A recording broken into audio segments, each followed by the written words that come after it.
They say every man has two faces, but Leo had a third, one he'd never seen.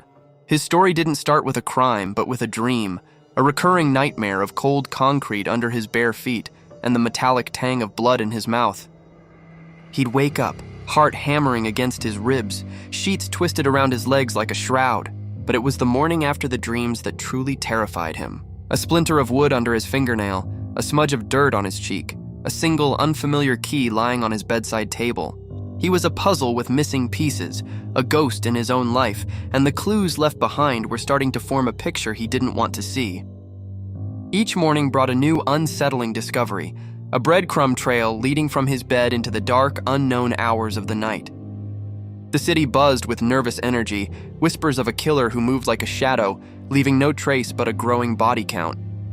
News reports described the victims with a chilling detachment, but Leo felt a knot of dread tighten in his stomach with every broadcast.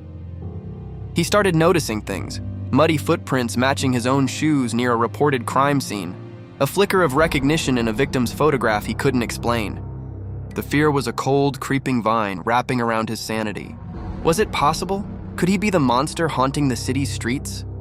Desperate to prove himself wrong, he began to chain himself to his bed, using belts, ropes, anything he could find to anchor his body. Yet every morning he woke to find the restraints undone, lying uselessly on the floor, the front door ajar, and a new layer of dread coating his soul. Driven by a fear that had now blossomed into full-blown terror, Leo knew he needed undeniable proof and witness to his own hidden life. He bought a small, high-definition camera and positioned it in the corner of his bedroom, its single, unblinking eye aimed directly at his bed. That night, sleep was a battlefield, but morning came with a chilling stillness. With trembling hands, he played back the footage. The man on the screen was him, but it wasn't.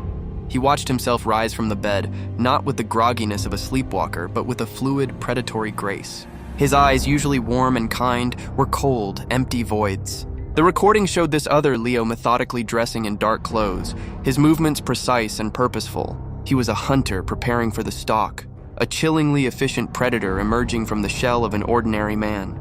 The recording played on, a silent horror film starring himself. He saw the stranger wearing his face leave the apartment and return hours later, his expression unreadable, before calmly getting back into bed. The screen went dark, but the image was seared into Leo's mind. He was staring at the abyss, and the abyss was staring back from his own reflection in the blank monitor. The monster wasn't in his dreams, it was in his skin. The city was afraid of a killer, but Leo was trapped with him. He looked at his own hands, the same hands from the video, and a single, terrifying question echoed in the silent room. What would they do tonight? And what would he do to stop them? This wasn't just about catching a killer anymore. It was about confronting the chilling truth of who or what he truly was.